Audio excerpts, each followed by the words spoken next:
Le thème qu'on va essayer d'aborder ensemble ce soir, c'est un double titre sur la notion de liberté ou de conditionnement, et plus particulièrement sur le principe de l'indépendance. Alors, le point de départ de notre réflexion démarre donc sur le texte, bien sûr.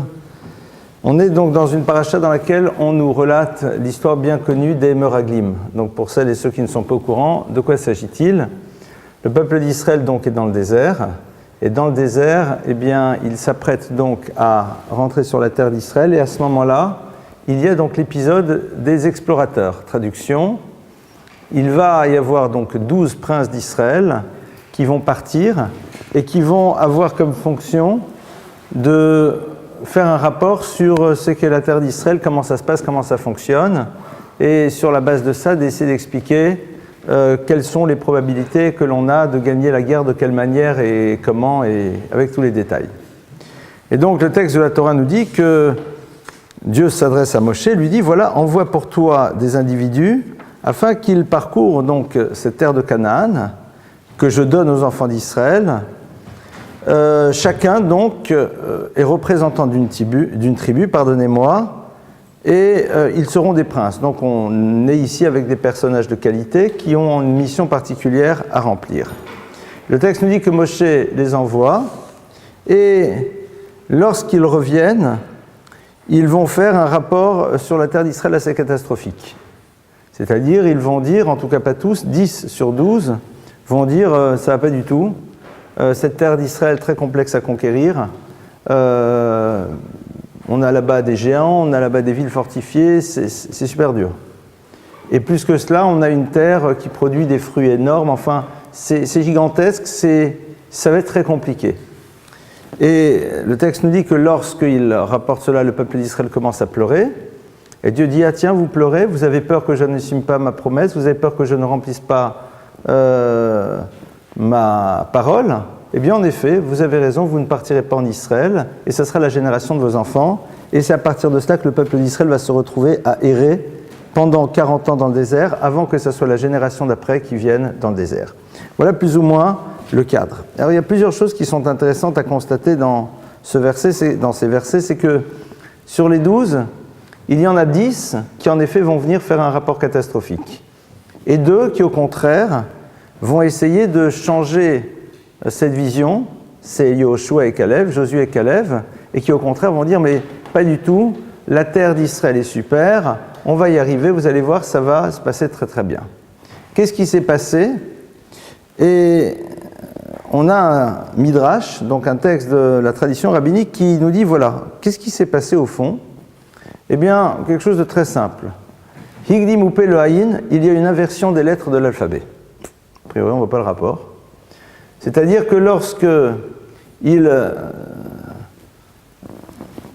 sont revenus, eh bien, Higdim Upe le Haïn, ils ont fait précéder la lettre P à la lettre Haïn. Dans l'alphabet hébraïque, en effet, vous avez donc la lettre Haïn qui est avant la lettre P. Et là, le texte nous dit, ben voilà, c'était ça le problème, ils ont inversé ces deux lettres. A priori, ce midrash ne veut pas dire grand-chose. Quel rapport est-ce qu'il y a avec l'événement? Nous savons que les lettres ont aussi une signification. Les mots qui désignent les lettres veulent dire quelque chose. Par exemple, la lettre Aleph vient de la racine Alouf, ça veut dire le champion, c'est-à-dire celui qui est au-delà de tout. Elle exprime aussi le concept de Aloufo Shel Olam, c'est-à-dire celui qui est à l'origine de toute chose, le créateur de l'univers, et ça se retrouve bien dans la valeur numérique de la lettre qui est de 1. La lettre P signifie aussi en hébreu la bouche. La lettre Aïn signifie les yeux, c'est-à-dire le regard. Et donc on a ici une ouverture qui nous dit la chose suivante. Quelle a été l'erreur que vont faire les 10 des 12 Meraglim, des 10 des 12 explorateurs? Higdim Upe le Haïn, ils vont inverser les lettres de l'alphabet, traduction, ils vont faire en telle sorte que la parole précède le regard. Ça veut dire quoi? Disent nos maîtres, ils sont arrivés là-bas avec une idée préexistante, ils avaient une vision préconçue de la terre, et cette vision préconçue de la terre les amenait à dire des choses et de voir par la suite ce qu'ils avaient envie de dire.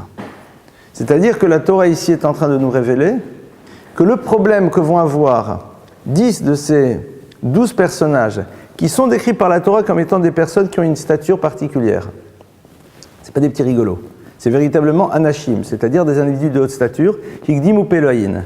Ils avaient déjà envie de dire quelque chose. C'est-à-dire qu'à l'intérieur d'eux, ces paroles qu'ils vont prononcer sur la terre sont déjà présentes, et donc leur regard ne fera que corroborer l'idée qu'ils ont déjà, et c'est là où on va rentrer un petit peu dans le sujet. Qu'est-ce qui s'est passé? Comment se fait-il que ces 10 personnes, au plus profond d'eux-mêmes, ont déjà envie de dire quelque chose sur cette terre, paroles qui vont entraîner l'impossibilité que le peuple d'Israël se retrouve sur cette terre, en tout cas pas cette génération-là, il faudra attendre la génération suivante. Et comment se fait-il qu'il y en a 2 qui justement y échappent? Qu'est-ce qui s'est passé entre les 10 et les 2? Alors, plus que cela, les 2 sont Yehoshua et Kalev, Josué et Kalev. Et le texte nous dit qu'en effet, Yehoshua vient de la racine Yahoshia, Dieu va te sauver. Josué est l'élève par excellence de Moshe, et lorsque il part, eh bien, le texte nous dit que Moshe prie pour son élève et lui dit que Dieu te sauve. C'est-à-dire, il pressent qu'il va y avoir ici quelque chose qui va se passer. Kalev, dit le texte, va aller jusqu'à la ville de Hebron, qui est en Israël, la ville de Hebron où sont enterrés les patriarches, et la première chose qu'il fait avant de commencer son exploration, c'est de prier là-bas. Qu'est-ce qui s'est passé au fond? Et surtout, si Moïse pressent qu'il va y avoir ici une quelconque forme de danger, pourquoi ne va-t-il pas prier sur la totalité des 12? Pourquoi? Alors si véritablement tu considères qu'il y a le risque de se fourvoyer, prie pour la totalité. Qu'est-ce qui fait que Kalev tout seul a cette idée de prier avant de commencer son exploration? Chazal et Chachamim nous expliquent, nous disent qu'on est ici dans quelque chose d'extrêmement fin. L'individu pense que dans le regard qu'il porte sur l'existence, il est totalement libre. C'est-à-dire que ce que je vais voir et ce que je vais comprendre à travers de mon observation est quelque chose qui est totalement objectif. L'épisode des Meraglim est en train de nous dire que c'est exactement le contraire.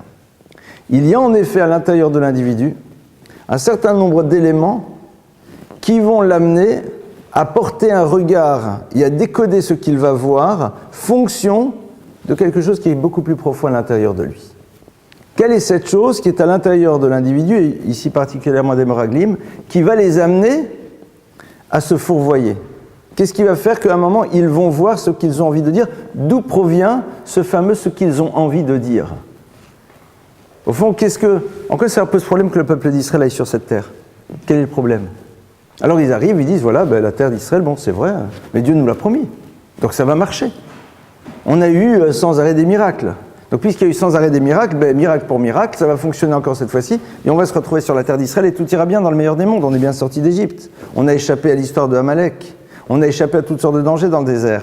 Dieu a toujours été présent. Donc d'une certaine manière, on a en plus des éléments qui vont dans le bon sens. Donc même si on se rend compte que la terre d'Israël pose problème, la parole qui va suivre, eh bien, pourquoi est-ce qu'ils l'ont?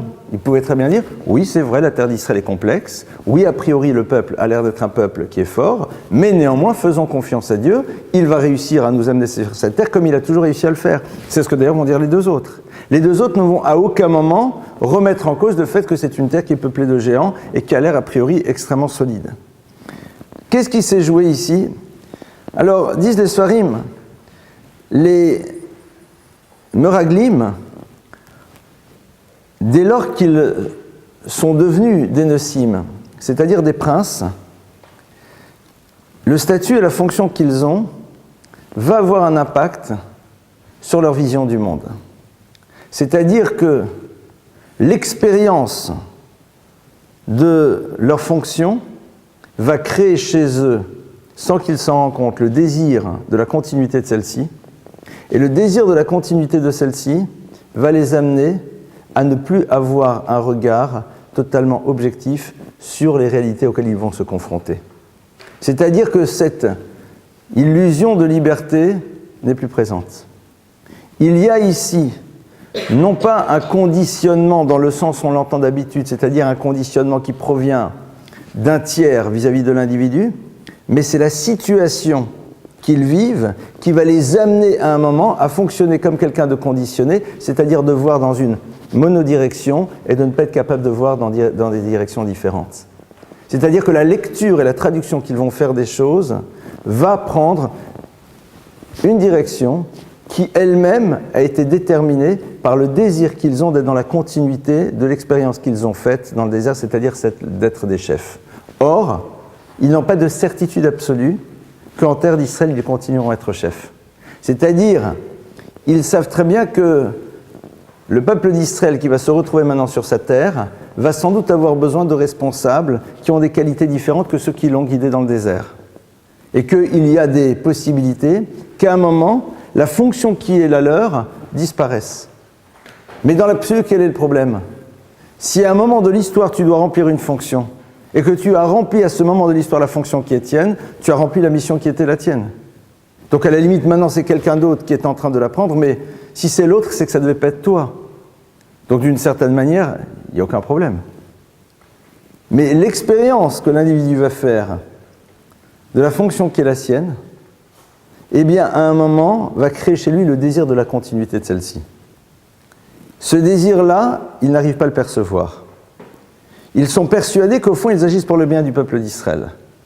C'est ce qu'on appelle la notion de Negiat Smith, c'est-à-dire d'être touché dans le regard que l'on porte sur les choses par un intérêt personnel que l'on n'arrive pas à déterminer, que l'on n'arrive même pas à imaginer. À ce moment-là, ils ne sont plus dans l'indépendance. C'est-à-dire que la perte d'indépendance, elle commence dès lors que je vis le plaisir d'une expérience que j'ai envie de renouveler, quelle qu'elle soit. Dès le moment où je vis le plaisir d'une expérience que j'ai envie de renouveler, alors je suis déjà dans une perte d'indépendance. Parce qu'au plus profond de moi-même, je risque d'organiser ma vie, mon regard, ma parole, ma manière d'être, pour pouvoir à nouveau revivre cette expérience que j'ai pu vivre. À l'image des Moraglim. Les Moraglim savent ce qu'est le plaisir d'avoir une fonction à l'intérieur du peuple d'Israël. Ils ne sont pas du tout dans la série un peu bas de gamme, « Ouais, c'est moi le chef, je suis le plus fort, vous m'obéissez tous ». On n'est pas avec des individus de ce style. Kulam Anashim. Ils ont véritablement une stature élevée. Et c'est quoi au fond peut-être ce plaisir? Ce plaisir de réaliser qu'ils jouent un rôle à l'intérieur de l'histoire du peuple juif. Non pas le plaisir de celui qui est le chef et qui va être le calife à la place du calife, pas du tout. C'est-à-dire cette chose extrêmement fine que l'on ressent lorsqu'on est en train de vivre ce que l'on doit être. Et à ce moment-là, on a envie d'être dans la continuité de ce ressenti. Et si à un moment, notre parole, notre regard va amener à ce que l'on passe à une étape suivante dans laquelle on ne vivra plus cette expérience de la même manière, alors peut-être que c'est là où on ne dit plus les choses comme elles doivent être. Au fond, on voit qu'il commence à être pas simple d'être indépendant. Adam Karov Etzel Atzmo. C'est ce que la Gemara nous dit, chaque individu est proche de lui-même. Et que la proximité que l'on a de nous-mêmes va nous amener parfois à confondre ce que nous devons dire, ce que nous devons voir, avec ce que nous désirons vivre. Et ce que nous désirons vivre va nous amener à avoir un certain regard sur les choses. Alors, Kulam Anashim, c'est des grands et malgré tout ils tombent dans ce piège. C'est-à-dire qu'il y a une forme de démarche, d'introspection qui n'a pas pu être faite. Donc Ignim ou Peloïn, ils ne se sont pas rendus compte qu'au fond, quand ils voyaient les choses, quelque part leur regard était presque attiré par des spectacles qui allaient corroborer ce qu'ils avaient en fond envie de dire. Mais ce qu'ils avaient envie de dire, c'était quelque chose qui allait permettre au peuple d'Israël de rester encore dans le désert. Et donc pour eux, d'être dans la continuité de leur expérience de diriger le peuple d'Israël. Et de ce plaisir de remplir sa fonction. On n'est même pas dans l'idée de envie à un moment de rester le chef en tant que chef. À tel point que les maîtres de la Kabbale nous expliquent et nous disent que, quelque part, il y a quelque chose même d'extrêmement élevé dans ce désir. c'est que être dans le désert, c'est rester au fond dans une expérience spirituelle extrêmement élevée. Rappelons-nous que le désert, c'est véritablement une expérience de proximité permanente avec le Créateur. C'est un univers dans lequel les contingences classiques ne sont pas présentes. C'est un univers dans lequel, en effet, on n'est pas soumis aux règles économiques. C'est un univers dans lequel le quotidien, c'est l'expérience de la proximité avec le divin. Donc quelque chose de totalement différent. La terre d'Israël, c'est se retrouver dans un cadre économique, un cadre, enfin, tout ce qui est nécessaire pour que un peuple fonctionne et fasse l'effort de retrouver le divin à l'intérieur d'une société classique. Et d'après le Zohar, c'est ça aussi qu'ils ont en tête. C'est-à-dire qu'au fond, ils disent, mais attends, mais si on rentre en Israël, c'est cette expérience spirituelle incroyable que le peuple risque de perdre. Plus que cela, on se confronte maintenant à une réalité beaucoup plus complexe et qui dit que le peuple va réussir véritablement à remplir sa mission. Donc il y a presque ici une parole qui doit être dite. Il ne faut peut-être pas rentrer en terre d'Israël. Peut-être c'est ça que Dieu attend. Peut-être qu'au fond, ce que Dieu attend ici, c'est qu'on lui dise non. C'est comme dans la série « Je pars, non, reviens ». Peut-être qu'au fond, Dieu, il dit « On va sur la terre d'Israël ».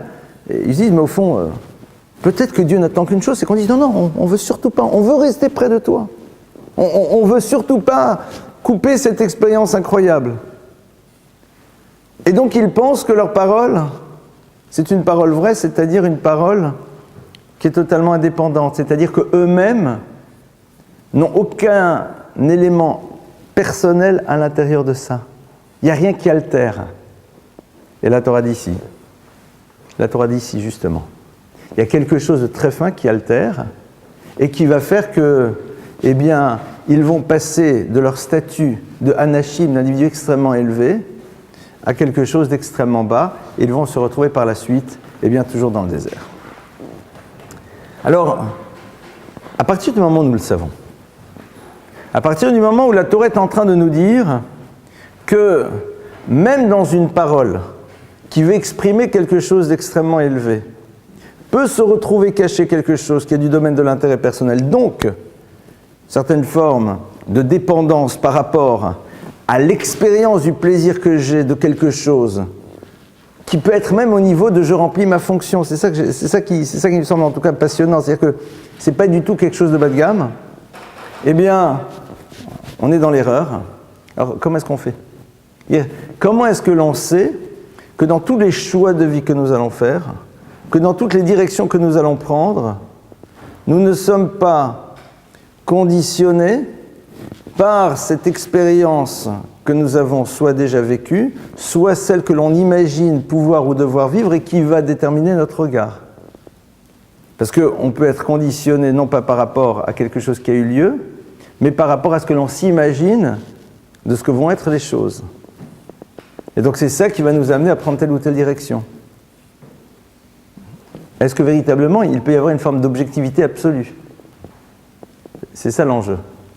Est-ce qu'à un moment on est sûr que voilà, on est vraiment dans quelque chose d'authentique, dans lequel c'est d'aucune manière soit ce que l'on a envie de revivre, soit ce que l'on projette vouloir vivre, qui est à l'origine de notre regard, de notre parole et de nos mouvements. On voit qu'il y en a deux qui sortent. Il y en a deux qui, Caleb et Yoshua. Alors, on a vu que Moshe prie pour Yoshua. Il dit Yaoshiacha, que Dieu te sauve. Dire Moshe voit le coup arriver. Alors, si tu vois le coup arriver, interviens. Surtout si tu connais les conséquences. C'est-à-dire, si tu te rends compte qu'ici, il y a quelque chose qui ne sera pas totalement objectif, si tu te rends compte qu'ils sont conditionnés par ce désir de continuité, c'est ça qui va être à l'origine de tout ce qu'ils vont dire. Alors d'abord, soit si tu pries, prie pour tout le monde, alors sinon, empêche-les. Pour mieux comprendre, on va revenir à un épisode qui a eu lieu plus tôt. C'est le fameux épisode de ce que l'on appelle Egel Hazav, c'est-à-dire le veau d'or. Vous vous rappelez sûrement de cette histoire, dans laquelle le peuple d'Israël, à un moment, va servir une divinité nouvelle qu'ils vont faire émerger, qui est le veau d'or. Et lorsqu'il va y avoir un homme qui va essayer de s'opposer à eux, il s'appelle Hur, il va se faire tuer. Qu'est-ce qui s'est passé au moment du veau d'or ? Si vous regardez le texte, au début c'est totalement légitime. Moshe est monté sur le Sinaï, il est censé y être 40 jours. 40 jours passent, il n'est toujours pas là. Panique à bord, il faut absolument qu'il y ait quelque chose qui soit là comme une forme d'élément qui soit le médiateur entre le créateur de l'univers et le peuple, hein, un médiateur entre les deux. Donc on va chercher de l'or, et puis le texte nous dit qu'en plus ils le mettent à fondre, et puis le veau émerge. C'est génial. C'est-à-dire qu'on est dans le vrai. C'est-à-dire qu'à un moment, on va voir quelque chose qui émerge et qui semble corroborer cette idée que c'est vrai, Moïse n'est plus là, et puis il faut qu'il y ait quelque chose, donc tout va bien. A priori, tout va bien. Hur dit non, c'est pas possible. Parce que même si en effet la réalité semble corroborer les choses, mais c'est pas possible. On le tue. C'est-à-dire qu'à un moment, comment oses-tu de douter de l'objectivité de notre parole ? Nous ne sommes conditionnés par rien d'autre que notre désir à un moment d'avoir un médiateur. C'est-à-dire, là-dedans, il n'y a rien de personnel qui est en train de se jouer. Strictement rien. Nous sommes dans un état de liberté entière. Il n'y a aucune forme d'intérêt, de désir personnel qui est présent à l'intérieur de ça. Liberté totale. Ce ne sont pas des éléments extérieurs à moi qui sont présents dans le choix et la parole que je vais émettre. Et vous regardez là-bas le verset. Quand le veau émerge, alors le verset dit la chose suivante. Vayalu olot, vayagishu shlamim, vayeshu lechol veshato, vayikum le tzachek. Ce qui veut dire, dès le moment où le veau émerge, donc c'est-à-dire dans le moment dans lequel on a presque une forme de réponse divine qu'on est dans le vrai. Il n'y a rien qui est là-dedans. Ils commencent à amener justement des holotes, c'est-à-dire ils amènent des offrandes qui sont totalement consacrées au divin. Après, ils approchent shlamim, qui sont des offrandes dans lesquelles l'individu consomme lui aussi une partie de ce qu'il offre. Après, dit le texte, il s'installe pour manger, pour boire. Et après, continue le texte, ils disent, il se lève, il se livre à l'orgie. C'est-à-dire qu'à la fin, en vérité, ça part en live, quoi. C'est la catastrophe. Il part dans une. Pourquoi le texte nous dit tous ces 4 étapes ? Disent nos maîtres, au début, en effet, ils amènent la Ola. La Ola, c'est quoi ? C'est ce qui est totalement consacré au divin. Mais au fur et à mesure, il y a une dégradation des choses. Ce qui était totalement consacré à Dieu, au bout d'un moment, on va pouvoir en consommer une partie pour soi-même. Et puis après, Dieu n'est plus là, on s'installe, on mange et on boit, et on festoie. Mais bon, ça va, on est encore dans la règle, et puis au bout d'un moment, toutes les barrières sautent, et on se retrouve à l'intérieur de l'orgie. C'est-à-dire que il y a ici de nouveau quelque chose de très fin qui s'est joué. Il voit à l'intérieur de l'émergence de ce fameux veau comme une forme de validation de la pureté de leurs intentions, donc du fait qu'ils ne se conditionnaient d'aucune manière. C'est-à-dire que, c'est terrible, Dieu peut nous aider à aller dans le sens dans lequel nous sommes en train de nous tromper. Et en vérité, ce n'est pas moi qui le dis, c'est un texte. Le texte nous dit la chose suivante, que ce qui veut dire, dans le chemin dans lequel l'individu veut aller, molichinoto, on le fait aller. C'est-à-dire qu'à un moment, Akadosh Baruch Hu va me donner les moyens de corroborer cette vision que j'ai de moi-même au moment où je fais mes choix, qui me donnera l'illusion que je suis dans une réelle indépendance. C'est-à-dire que la Torah est en train de me dire, ce n'est pas parce qu'à un moment tu as l'impression que Dieu valide tes choix que pour autant, il n'y a pas là-dedans quelque chose qui est du domaine du conditionnement qui prend son origine dans ton désir de vivre un certain nombre de choses qui t'intéressent. Au fond, il y a en même temps ici quelque chose de génial. C'est-à-dire que tu ne peux pas, à travers ton expérience, créer une certitude que ta démarche est totalement indépendante. Akadosh Baruch Hu dit, n'attends pas de ma part que je te donne les éléments qui vont corroborer l'idée que tu es dans une indépendance totale et qu'il n'y a rien qui est du domaine de ton intérêt personnel qui est présent à l'intérieur de ta démarche. On ne nous a pas facilité la tâche. Parce qu'à la limite, ça aurait été beaucoup plus simple de dire, quelque part, si à un moment on a l'impression qu'il y a une émergence du divin dans les choix qu'on fait, donc ça veut dire que. Mais c'est exactement le contraire. Aucune certitude. Aucune certitude, et vous vous rappelez, ça c'est une idée qu'on avait un jour abordée ensemble dans un cours, dans la fameuse histoire de Sodome et Gomorrhe. Sodome et Gomorrhe qui est décrit par la Torah comme étant Gan Hashem, le jardin de Dieu. C'est génial quand même, pour Sodome et Gomorrhe, le jardin de Dieu, c'est une belle appellation. C'est la seule fois où la Torah nous parle de jardin de Dieu. Gan Hashem, c'est le seul endroit dans le texte où la Torah nous parle, voilà. Le jardin d'Éden, c'est pas le jardin de Dieu. Le Gan Hashem, c'est fort, quoi. À quel moment on parle d'un endroit qui est Gan Hashem? À quel moment c'est Sodome et Gomorrhe?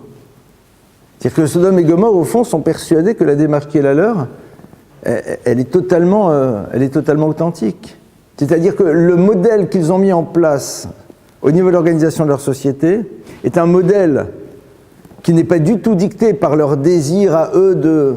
Mais, parce que c'est comme ça qu'une société doit s'organiser pour perdurer. Parce qu'il ne faut pas oublier que Sodome et Gomorrhe, c'est pas tellement la perversion au niveau des mœurs qui est présente là-bas, c'est beaucoup plus la perversion dans le rapport à l'autre. C'est-à-dire, ils sont dans un système dans lequel chacun fait partie de son club. Tu as ton histoire, tu as ta vie, ne me demande pas de t'aider, que ceux qui sont à côté de toi s'occupent de toi, moi tu ne m'intéresses pas. Et au fond, dans l'idée, ils disent oh, c'est un bon truc, quoi. Que chacun s'occupe des siens et puis tout ira bien. Dans l'absolu, la Torah te dit oui. La Torah te dit c'est comme ça que tu dois être. Mais si l'autre arrive, tu lui donnes quand même. C'est-à-dire que dans l'absolu, en effet, il faudrait être capable de voir ceux qui sont dans notre environnement immédiat, de s'occuper d'eux. Et que si chacun fait ça, le monde fonctionnera comme il se doit. Mais la Torah dit, mais si l'autre ne le fait pas, et que l'autre est face à toi, sa présence face à toi crée une obligation. Et tu ne peux pas dire, attends, c'est normalement à ceux qui font partie de ton système de s'occuper de toi, donc je ne m'occuperai pas de toi. C'est pas possible. Mais Sodome et Gomorrhe ont décidé que ça, non. Et comme en effet, ils ont une réussite économique incroyable, comme ça marche, c'est-à-dire comme c'est Gan Hashem, la notion du jardin, c'est le lieu dans lequel les choses se poussent, c'est-à-dire l'univers du développement, Dieu est avec nous. Et donc, ils se fourvoient et ils sont dans la continuité de ça. Lorsque Moshe voit les Meraglim qui partent, il pressent que cette chose-là peut se passer. Le problème, c'est que sa parole ne peut pas être entendue. C'est-à-dire que arriver à un moment à avoir ce regard lucide sur soi-même, soit c'est un choix, mais ce n'est pas quelque chose que l'on peut t'obliger à voir. Moshe Rabbeinu prie pour Yoshua. Moshe Rabbeinu prie pour son élève. C'est-à-dire que Moshe Rabbeinu prie pour celui avec lequel il y a un lien particulier, et il pense qu'en effet, Yoshua est dans cette capacité à un moment de ne pas sombrer à l'intérieur de cette vision qui n'est pas réelle des choses. Ça ne sert à rien de prier pour l'autre si tu sais que l'autre, dès le début, a ce désir de ne pas être dans l'objectivité. Ça ne sert à rien. Toi qui ne pries pas pour eux. Moshe sait que Yoshua, il est encore dans ce désir. Seulement, est-ce que ce désir sera suffisant? Il n'en sait rien. Pourquoi? Parce que quand tu es dans le groupe et que la totalité du groupe a cette lecture des choses, alors tu risques à un moment d'aller dans le sens du groupe. Même si tu as ce désir justement de ne pas être conditionné par ton propre intérêt, même si tu veux rester indépendant par rapport à ton intérêt, par rapport à ce qui te pousse à vouloir reproduire des choses qui t'intéressent, mais si tous ces anachim, ces gens bien disent ça et voient ça et expliquent ça, donc ce désir il peut être là, mais peut-être pas suffisamment fort pour ne pas être tiré par le groupe. Or, le Rambam Maïmonide nous explique bien que que la nature profonde de l'homme, c'est d'être justement attiré par l'univers du groupe. C'est la force du groupe. C'est la force de ceux qui nous sont proches qui, au bout d'un moment, nous font changer d'avis, même si au fond, notre vision est claire. Moshe Rabbeinu, ça, il sait que Yoshua a ce désir. Et que Yoshua n'est pas là. Pourquoi? Parce que Josué, c'est l'élève. Donc c'est celui qui, tout en ayant une fonction de prince, a toujours été dans la soumission, dans le rapport au maître. Soumission au sens non péjoratif du terme, c'est-à-dire n'est pas dans le désir de la continuité de l'expérience de celui qui a cette fonction, Parce que son quotidien va justement à l'encontre de cette expérience, parce qu'il est sans arrêt soumis. Donc lui, il sait que, quelque part, au plus profond de lui-même, ce désir n'est pas présent. Pourquoi ? Parce qu'au quotidien, Yoshua est totalement soumis à Moshe Rabbeinu. Il est là et il est à l'écoute de sa parole. Il est là, il est totalement consacré à être à l'écoute d'une parole qui n'est pas la sienne et de laquelle il peut apprendre. Donc même s'il vit cette expérience de celui qui est prince d'Israël, c'est-à-dire de celui qui a cette fonction, mais il a tous les jours, j'ai presque envie de dire, l'antidote. Il a tous les jours, justement, cet élément qu'il est quand même dans ce rapport de soumission. Donc, puisqu'il a ça, il peut prier pour lui. Ça, c'est pour Yoshua. Kalev, qu'est-ce qui se passe ? On dit que Kalev va prier sur le tombeau de Hebron, chez Avraham, Yitzhak et Yaakov. Il va sur le tombeau des patriarches. Kalev, en vérité, qu'est-ce qui le pousse à y aller ? Et pourquoi il va là-bas ? Kalev nous apprend quelque chose qui est absolument fondamental. Kalev nous apprend qu'il faut apprendre à se méfier de soi-même. Kalev sait que pour avoir la vision la plus juste des choses, et que nous ne voyons pas ce que nous avons envie de dire, et ce que nous avons envie de dire conditionné par tout ce qu'on vient d'expliquer précédemment, alors il faut se confronter à quoi ? Il faut se confronter aux Havot. Les Havot, c'est quoi ?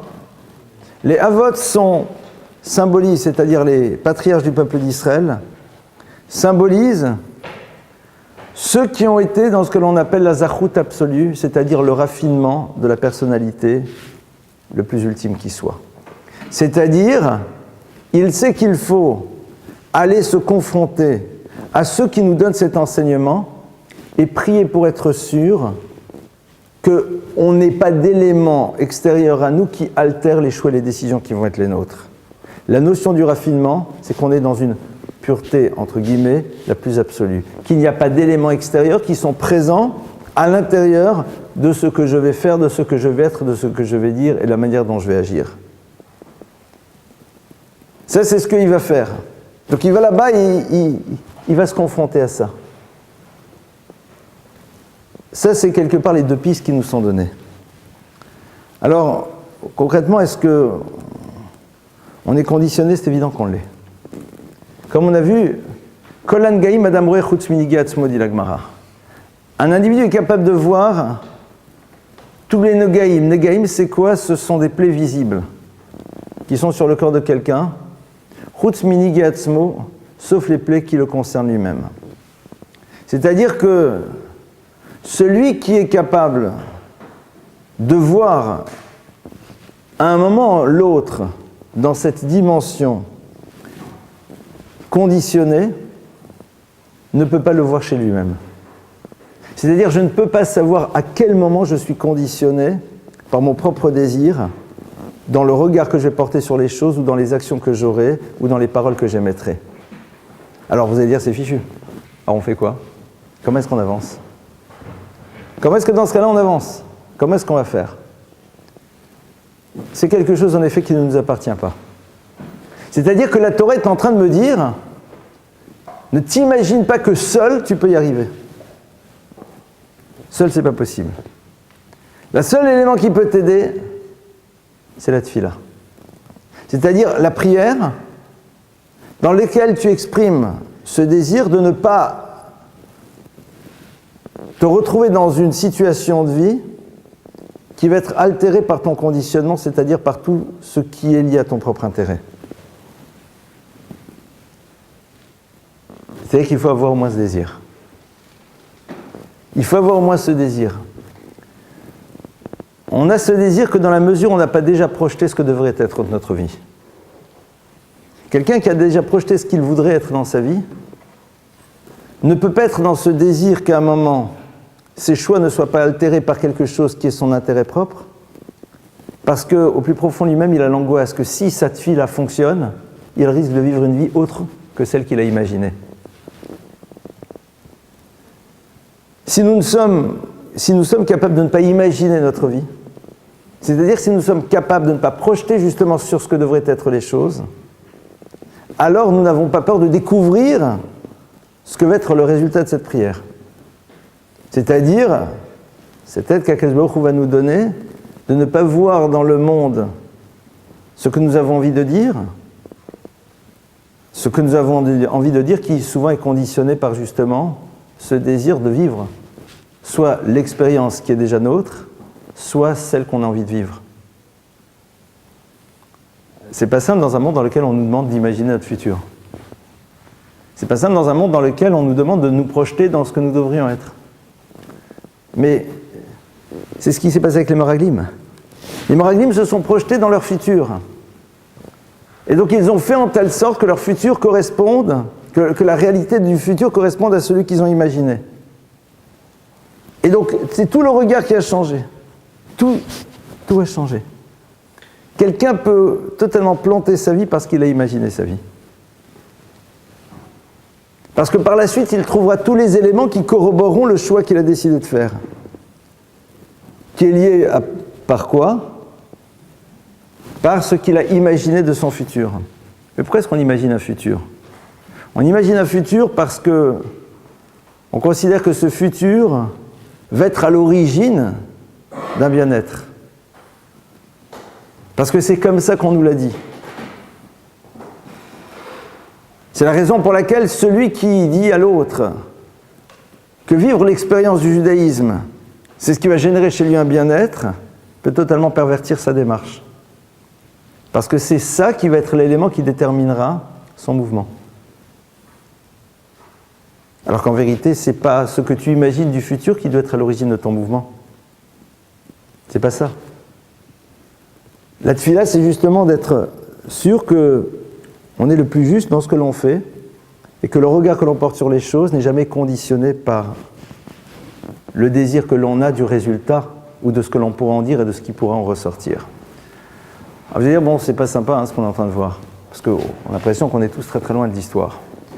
Non. Dans l'absolu, on n'est pas loin de l'histoire. Pourquoi ? Parce qu'on va justement reprendre ce qu'on a vu précédemment.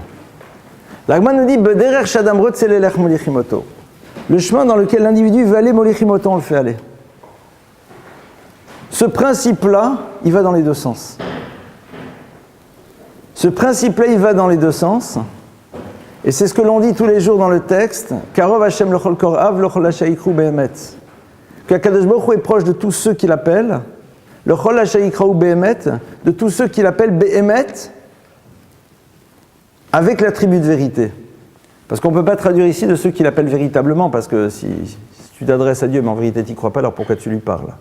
C'est-à-dire de ceux qui n'ont qu'un désir, c'est que la notion de émet, de vérité, soit présente à l'intérieur de leurs paroles, de leurs demandes et leurs désirs. Et c'est quoi l'attribut de vérité ? Le mot émet est composé de 3 lettres. Et les 3 lettres du mot émet constituent le mot tohem. Tohem, ça veut dire adéquation. Parce que être dans l'univers de la vérité, c'est vouloir être en adéquation parfaite avec le projet qui doit être le nôtre. C'est-à-dire demander à Kadosh Baruch Hu de nous permettre de vivre totalement le projet qui doit être le nôtre, sans que la projection que l'on a de ce que devrait être ce projet nous amène à poser un regard et à dire des mots qui vont nous faire prendre une direction qui n'est pas la bonne. Et ça, c'est à notre portée. Parce que justement, on ne sait pas ce que ça va être. Donc comme on ne sait pas ce que ça va être, on est sûr que quand on le demande, ce n'est pas avant tout la projection de ce que seront les choses qui est à l'origine de notre demande. Parce que justement, tu ne sais pas. Bederer Shadam Rotzelelech Molichimoto. Dans le chemin dans lequel tu vas aller, on te fait aller. C'est-à-dire que si c'est ça ce que l'on désire, alors on peut se retrouver dans quelque chose qui va être dans le domaine de la totale indépendance. Parce que j'essaie depuis tout à l'heure de traduire le mot indépendance par la possibilité que l'on a d'être sûr que les mouvements, les paroles et les regards que l'on va émettre ne sont pas conditionnés par quelque chose qui est du domaine de nos propres désirs ou de ce que l'on projette, de ce que pourra générer en effet les choses. Donc ça, c'est quelque chose qui est en même temps terriblement facile et terriblement angoissant. Parce que tu ne sais pas ce qui va se passer. C'est-à-dire qu'en 2 mots, tu n'as plus de plan de carrière, quoi. Et si on réfléchit, on va voir que souvent, on altère son regard, sa pensée, son jugement pour pouvoir nous amener à obtenir un résultat. C'est-à-dire que l'interprétation que l'on fait de quelque chose est conditionnée beaucoup plus par ce que cela va générer par la suite. Si à un moment on est dans quelque chose qui est du domaine du Hémet, et que tu es dans une rencontre, et que dans cette rencontre, en effet, eh bien ce n'est pas la projection de ce qu'elle peut t'amener qui est présent. Tu peux découvrir la réalité de l'autre, soit t'en rapprocher, soit t'en enfuir. Mais si l'autre peut être le support qui te permettra d'atteindre un objectif, ben dans ce cas-là, tu ne pourras pas le voir dans ce qu'il est réellement, parce qu'il est le support d'eux. Et quelque part, tu n'es pas dans ton histoire. Mais on vit quand même une histoire. Mais on vit quand même une histoire. Il se passe quand même quelque chose. Mais on n'est pas dans son histoire. Lorsque l'enfant grandit dans la tradition juive, au tout début de sa vie, on le conditionne. Totalement. On le conditionne. On lui apprend, j'ai envie de dire presque de manière automatique, à parler de Dieu, à dire Dieu. Vous allez dire, mais attendez, c'est pas libre. On lui dit tous les matins, tu dis Modéani, merci Dieu, Shema Israël, écoute Israël, fais les bénédictions et trucs, on parle de Dieu, Dieu, Dieu, Dieu, Dieu, Dieu. Attends. Alors, j'ai envie de dire, mais attends, il n'est pas libre. Il n'est pas libre. Au fond, on est ici véritablement dans un enjeu qui nous touche, nous, en tant qu'adultes. C'est que de toute façon, ma parole va conditionner. Ma présence va conditionner. Le regard que je porte sur les choses va conditionner. On n'a pas besoin de rentrer dans les arcanes de la psychanalyse pour savoir que le regard que le parent a porté sur telle et telle chose va être un élément déterminant dans le regard que l'enfant portera sur cette chose. C'est évident. C'est évident. Donc, conditionnement, il y aura.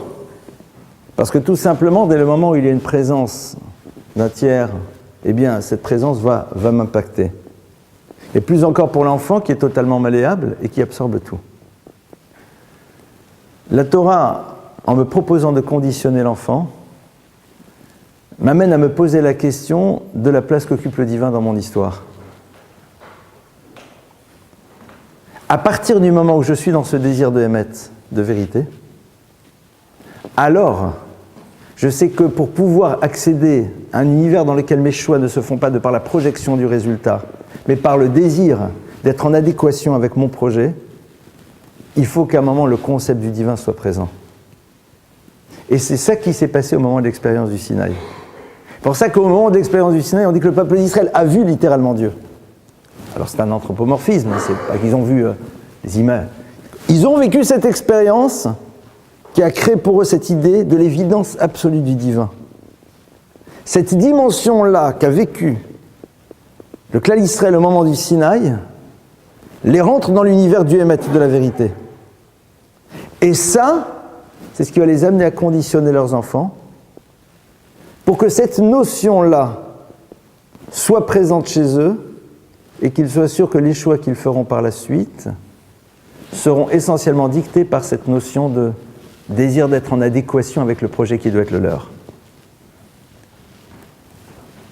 Et c'est vrai que dès le moment où cette notion est présente dans notre vie, tout change. Il y a des gens qui disent « Non, mais moi je crois en Dieu, mais je ne suis pas pratiquant. » Je dis « Attends. Si véritablement tu poses le problème du divin, alors à un moment se pose pour toi la question de ton projet par rapport à la raison pour laquelle il t'a mis dans le monde. C'est-à-dire que tu ne peux plus être dans l'imaginaire de ce que devrait être ta vie puisqu'il a décidé que tu devrais être là. Donc puisqu'il a décidé que tu devais être là, immanquablement tu te poses la question de la place que tu dois occuper. Donc ça ne sert plus à rien d'être dans la projection de ce que tu penses d'eux. Et si tu te projettes, c'est que quelque part tu es dans un système qui t'a amené à te projeter dans quelque chose. Et te donner le désir de vivre quelque chose, mais est-ce que véritablement c'est ça ton projet ?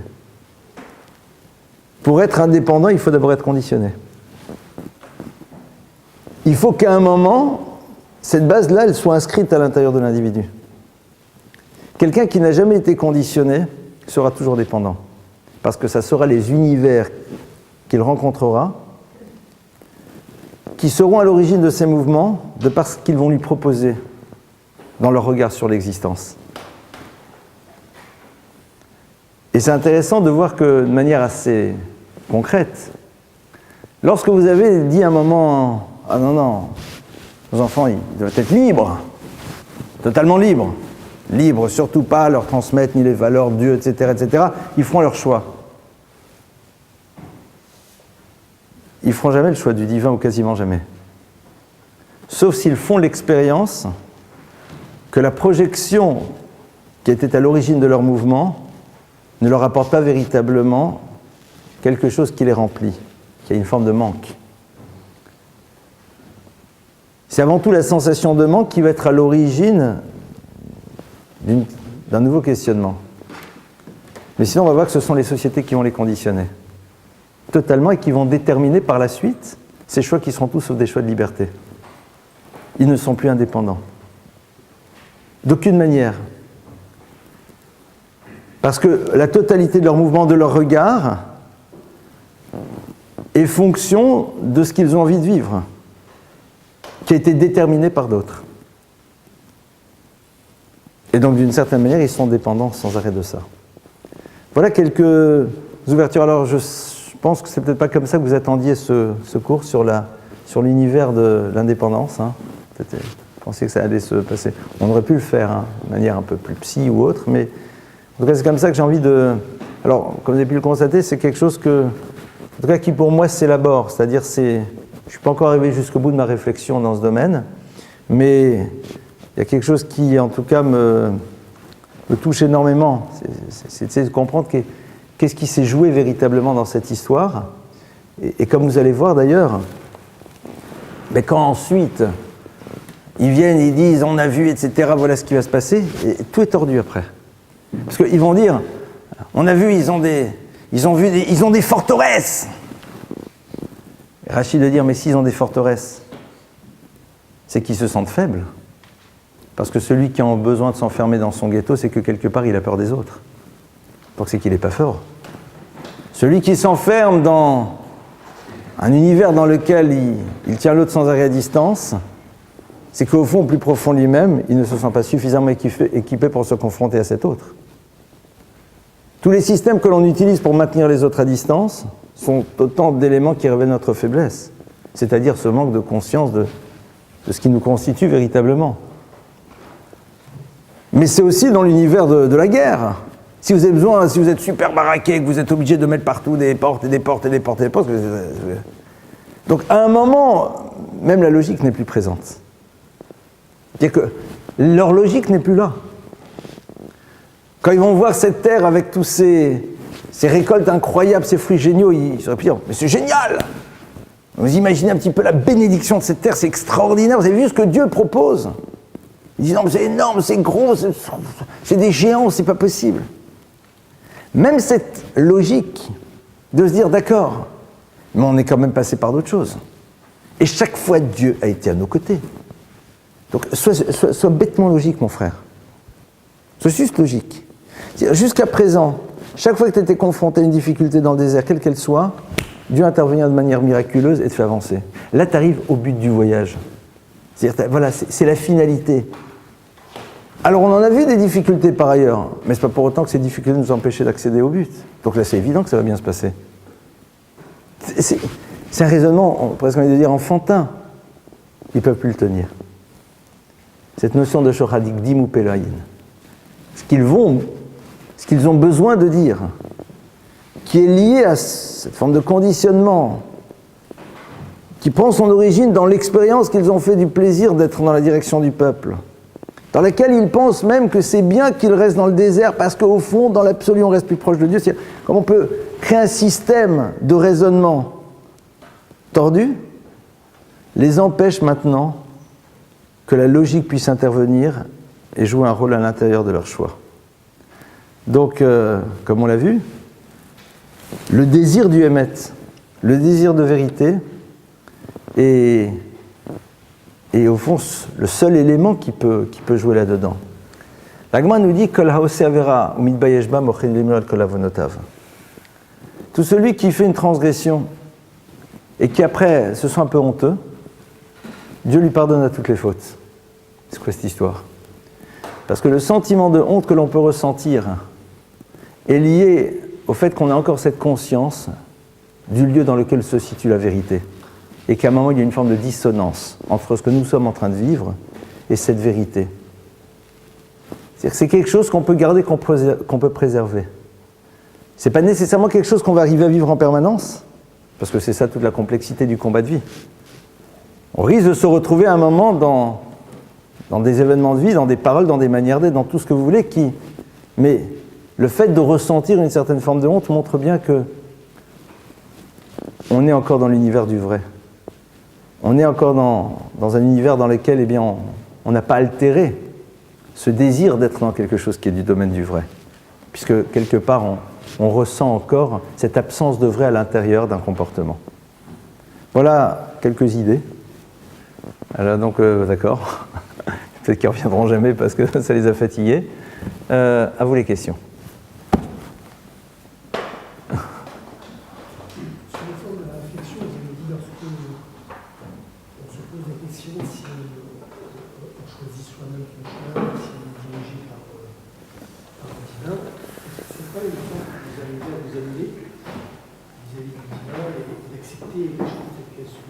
Alors il faut faire attention à ce concept d'annulation parce que souvent c'est beaucoup plus l'expression de la paresse.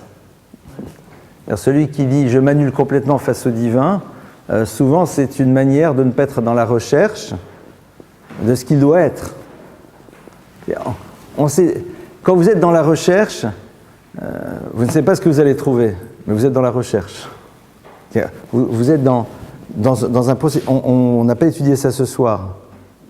Être dans la découverte de ce que doit être notre projet de vie, c'est quelque chose qui demande beaucoup d'efforts, c'est qui demande des énergies extraordinaires. La notion du bitoul, de l'annulation, telle que je le comprends, c'est être dans l'acceptation de ce que l'on va découvrir. C'est-à-dire de ne pas, dès le début, projeter ce que l'on voudrait, et puis après faire en telle sorte que la découverte qu'on va faire de nous-mêmes corrobore ce désir d'atteindre l'objectif. C'est-à-dire de celui qui va se découvrir très doué dans tel domaine, parce que justement, c'est avant tout le résultat qui l'intéresse. C'est là où, en effet, on parle de la notion de Karov, le Roger Beder, là où l'homme veut aller. C'est là où, en effet, se situe l'univers de la Tfila. L'univers de la Tfila, c'est parce qu'on a parfaitement conscience que cette notion du désir qui est présente à l'intérieur de chacun de nous, sinon, ça serait pas rigolo, comme dirait l'autre, est là.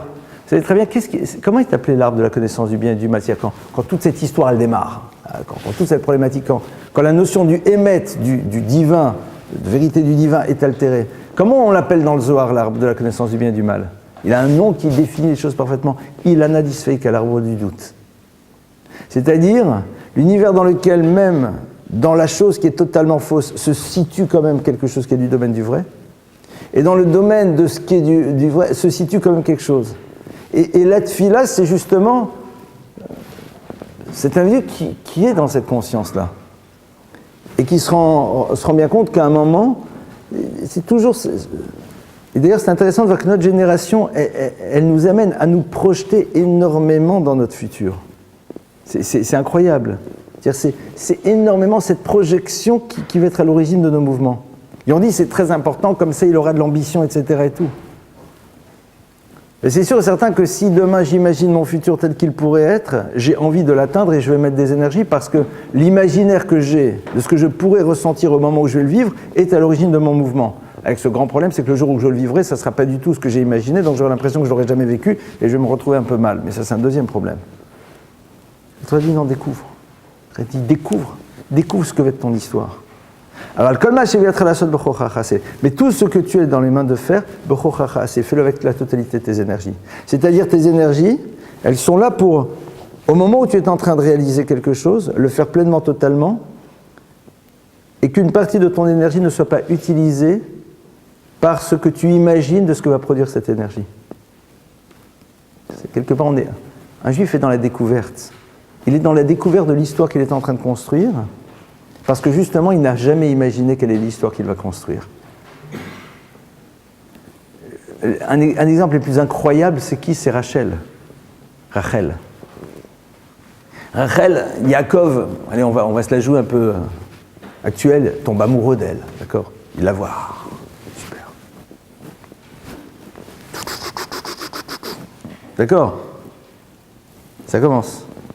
Qu'est-ce qui se passe? Rachel voit que son père veut escroquer Yaakov et veut faire passer sa sœur Léa à sa place.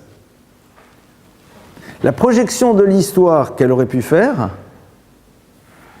aurait pu l'amener immédiatement à intervenir pour dire mais ça se fait pas, surtout qu'en plus on n'est pas dans un problème de rivalité là, ça se fait pas quoi, c'est-à-dire Yaakov, tu es en train de l'escroquer, tu le fais passer ma sœur à ma place, c'est honteux.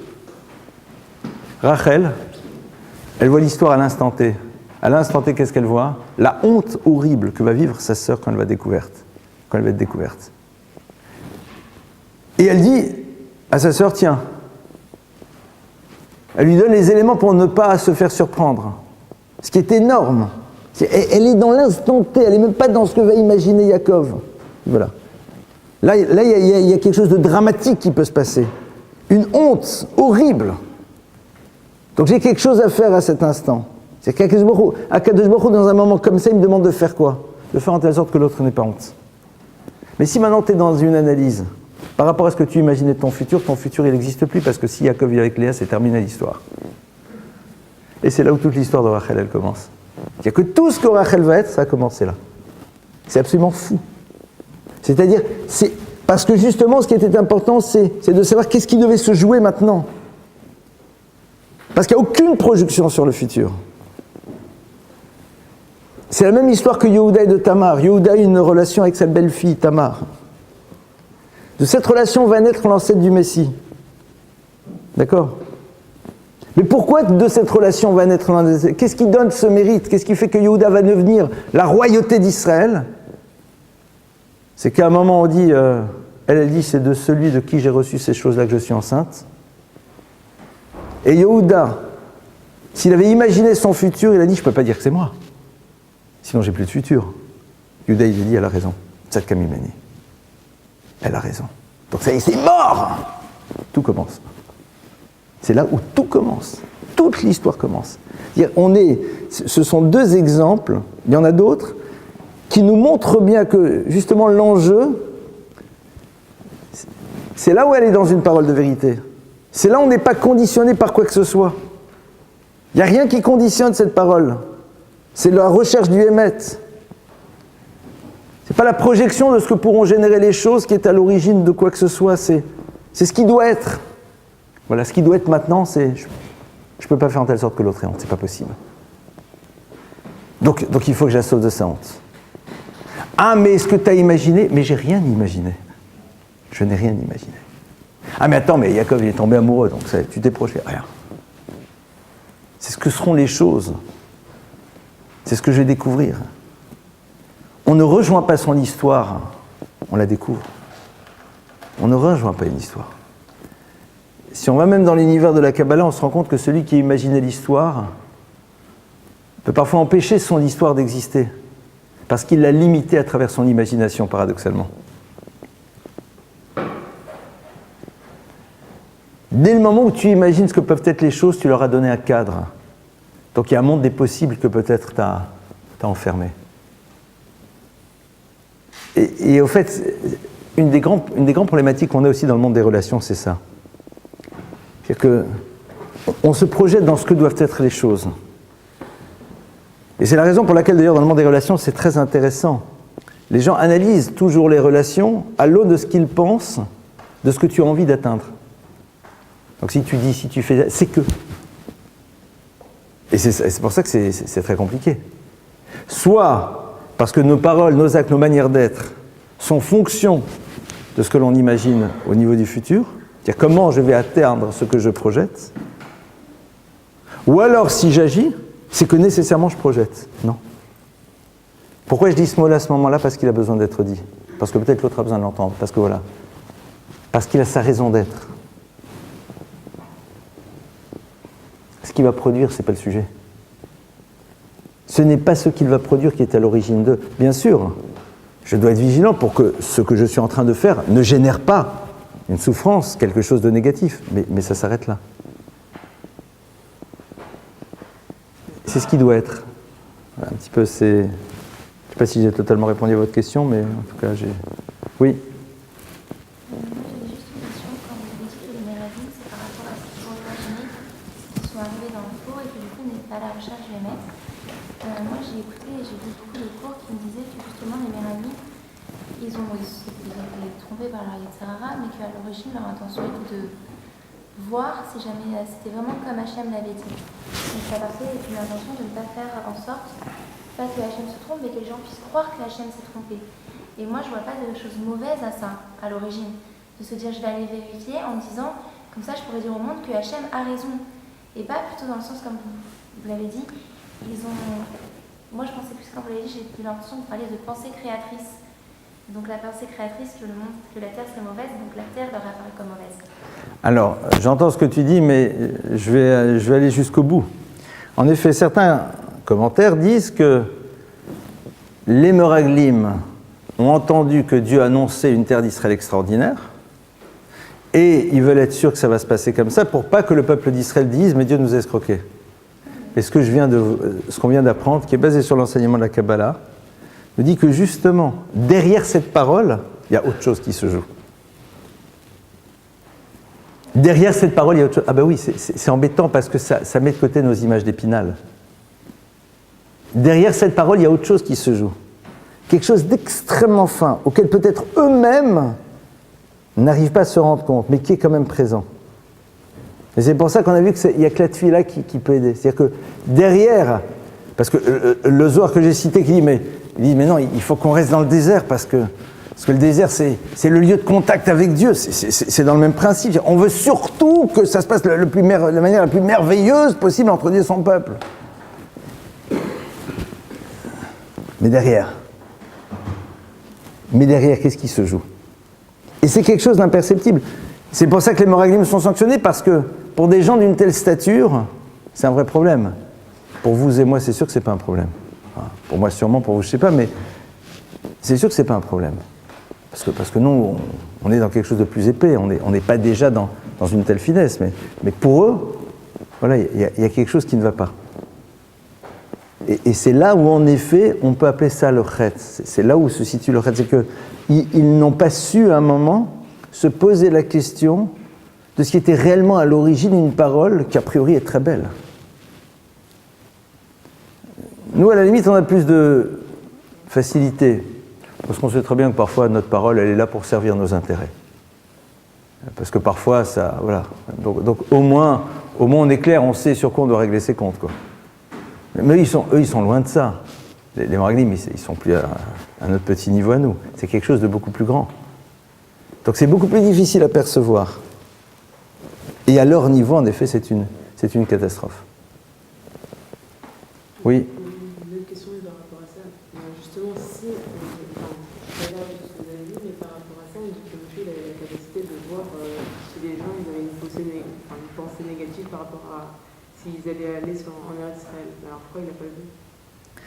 C'est ce que j'ai dit, c'est que au moment où il les choisit, cette pensée ne les effleure pas. En réalité, j'en ai pas parlé. Au moment où il les choisit, cette pensée n'est pas présente. Dès le moment où il leur donne leur mission, ça s'introduit. Et à ce moment-là, c'est trop tard. Parce qu'ils ne peuvent plus l'entendre. Et même cette fille-là, elle ne peut plus intervenir. Et une deuxième question, c'est vous avez dit que tout le but des Meraglim, ils se sont dit qu'on doit rester avec Hachem dans le désert. Enfin, c'est ce qu'il disait. Mais on a vu, quand ils ont reçu la Torah, justement, qu'ils ont dormi, donc ça leur a été reproché qu'ils ont voulu se rapprocher de Dieu comme ça, au lieu d'être réveillés. C'est la première fois que j'entends cette explication, très jolie. Et donc pareil, ils auraient dû se dire on a été punis, genre on n'a pas punis dans le sens que... En quoi ils ont été punis là-bas? Il n'y a pas eu de sanction. Ils ont dormi, donc nous on étudie au contraire. Ok, mais il n'y a pas de sanction, il n'y a rien. Enfin, ça, c'est... Non, mais eux ils savent qu'ils ont dormi. Comment ils savent? Et alors? Je sais pas, Ben non, moi non plus, je sais pas. Non, mais on dit si, justement, à ce moment-là, ils ont dormi, donc là, ils ont voulu se rapprocher de Dieu, ben pareil, pourquoi ils refont, ils ont voulu refaire la même chose? Mais en quoi? Alors, j'entends ce que vous dites. Vous dites qu'au moment où ils reçoivent la Torah, le peuple juif dort. Et vous êtes en train de proposer une explication. Ils ont voulu se rapprocher du divin même en dormant. C'est ça que vous êtes en train de dire. Et on leur dit non, c'est en étant éveillé, c'est-à-dire en étant dans la réalité du monde qu'on se rapproche de Dieu. Très bien. Concrètement, ils ont reçu la Torah. Je n'ai pas un texte qui me dit qu'on leur en a fait le reproche. Donc vous vous dites, comment se fait-il qu'ils refont la même chose alors qu'en vérité, ben justement, ils ont fait une chose, ils le refont. Parce qu'à aucun moment on leur a dit que c'était un problème. D'après votre explication, d'après l'explication que vous êtes en train de dire. Et en même temps, il me semble que j'ai essayé un tout petit peu d'ouvrir là-dessus, c'est que ils se sont dit, oui mais nous en vérité, peut-être ce que Dieu attend, c'est qu'on dise, oui, toi tu nous dis allez sur la terre d'Israël, mais au fond peut-être ce que tu attends, c'est qu'on te dise non, même pas en rêve, on ne veut pas. C'est-à-dire que tu attends que nous te disions en tant qu'être humain, la proximité au divin est quelque chose que nous désirons profondément et nous sommes prêts à renoncer à tous les attraits d'une vie matérielle et physique sur une terre. Parfois, en vérité, c'est pas non, c'est oui, ou c'est pas oui, c'est non. C'est ce truc. En vérité, je sais très bien que, mais je te dis que, c'est faux. C'est là où, en effet, ils sont dans l'erreur. Oui.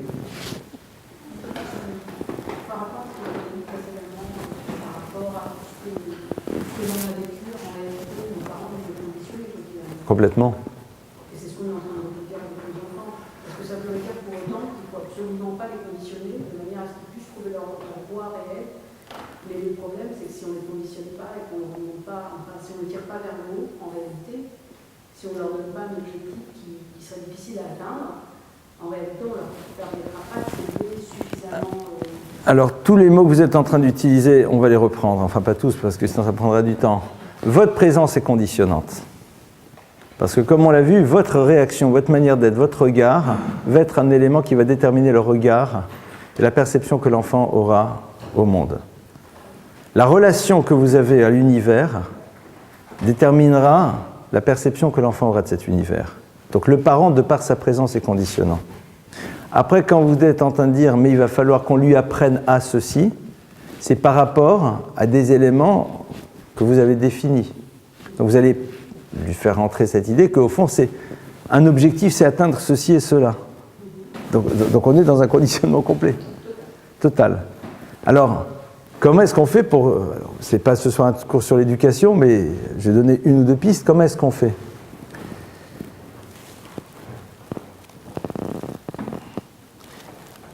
On y arrive à partir du moment où on a reposé le regard sur ce que veut dire l'enfant. Est-ce que l'enfant, c'est la projection de moi-même ? Ou est-ce que l'enfant, c'est l'obligation que j'ai de faire émerger un potentiel qui m'a été donné ? C'est pas du tout la même chose. Or, généralement, on est plus dans la première proposition que la seconde. Si l'enfant, c'est le fruit de la conscience que j'ai ce potentiel qui fait partie de mon projet de vie, d'amener la vie, donc déjà, le regard que je porte sur lui n'est pas le même. Première chose. C'est-à-dire que je ne suis pas intéressé à ce que cet enfant valide ma propre existence. Puisque moi, ma responsabilité, c'est de l'amener à l'existence. Le seul conditionnement que je vais faire, ou que je dois faire, c'est celui dans lequel j'introduis cette chose sur laquelle il y a une certitude absolue, c'est la notion du divin, qui elle-même prend son origine au Sinaï. Et après, je ne vais pas refaire le cours maintenant. D'accord ? C'est là. C'est pour ça qu'on dit bien qu'un enfant, quand il apprend à parler, on lui dit, voilà, la Torah a été transmise depuis le Sinaï, c'est un héritage, voilà, c'est ça que tu dois savoir. Ça, c'est le point de départ. Tout va s'organiser autour de ça par la suite. Mais il est évident que ça, c'est un absolu, et que si nous-mêmes, on essaye de faire en telle sorte que notre vie ne soit pas une vie dans laquelle on essaye de rattraper ce qu'on a projeté d'elle, alors il y a de fortes chances qu'on ne soit peut-être pas trop dans le conditionnement de l'enfant. Parce que c'est ça notre préoccupation. L'enfant perçoit, hein. L'enfant perçoit si nous voulons nous mettre en phase avec ce que nous avons imaginé notre existence, ou si nous découvrons au fur et à mesure celle-ci.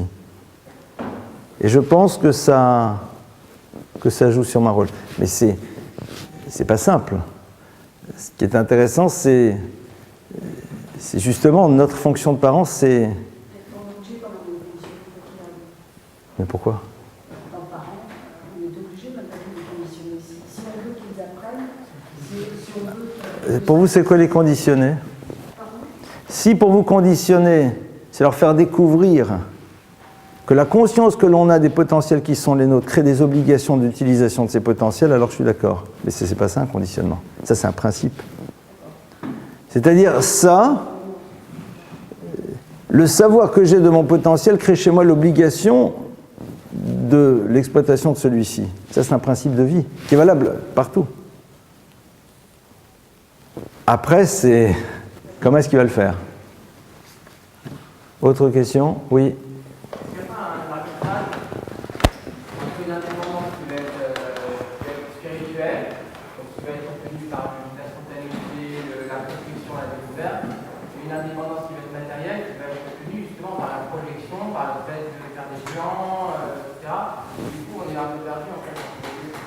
Mais l'indépendance matérielle, au fond, tu n'es pas obligé de te projeter sur ce que devrait être ton futur pour pouvoir la découvrir et pour pouvoir la vivre.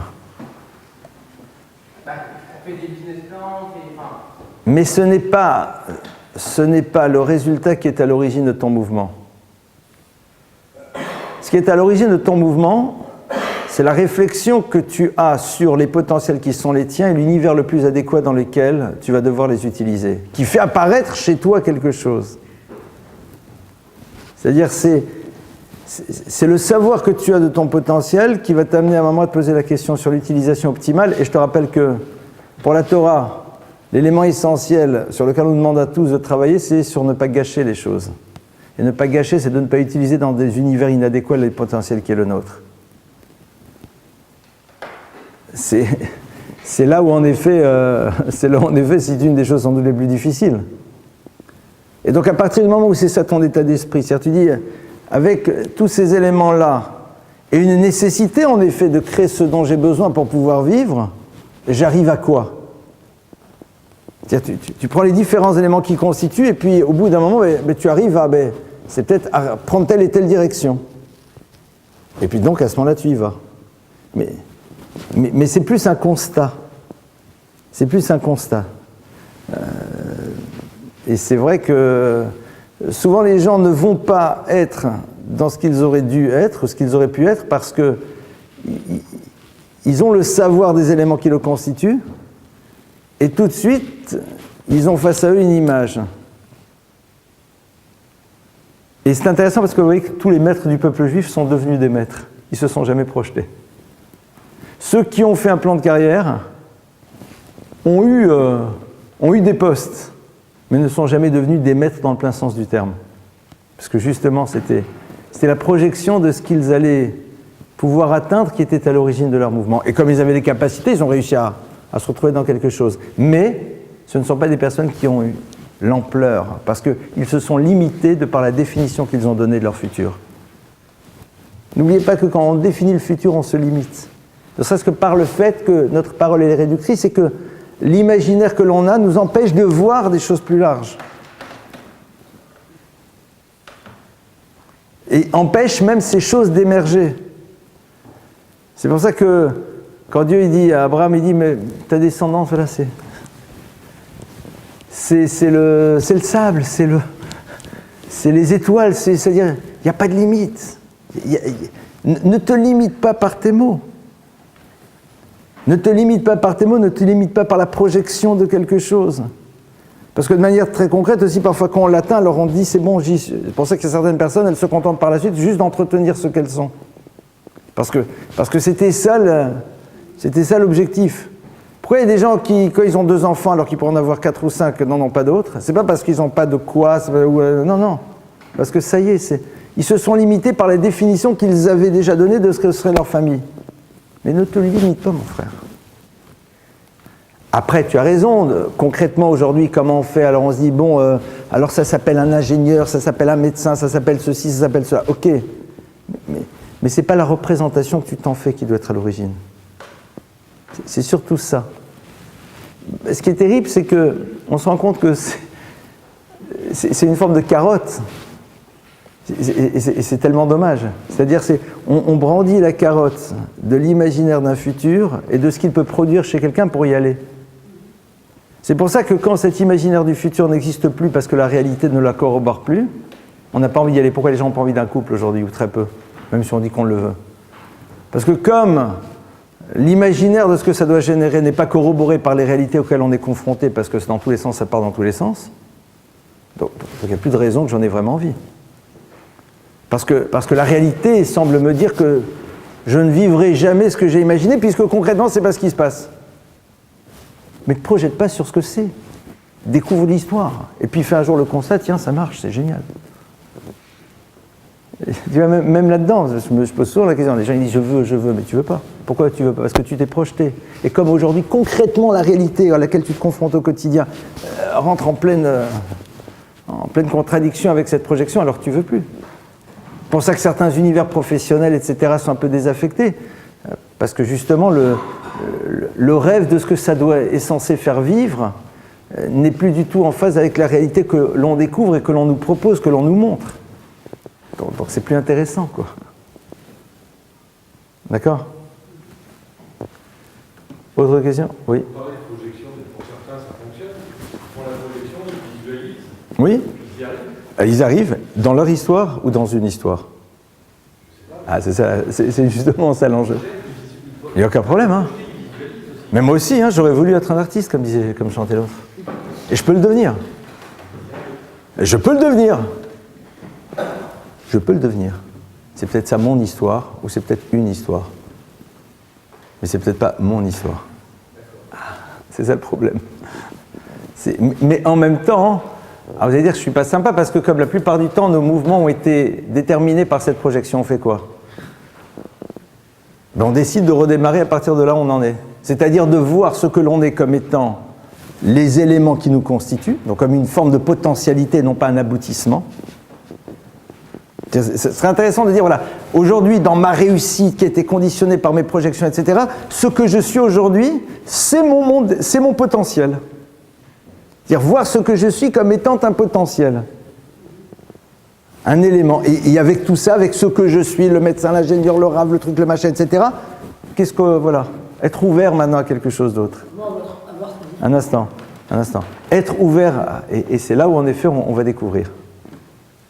On peut toujours reprendre l'histoire.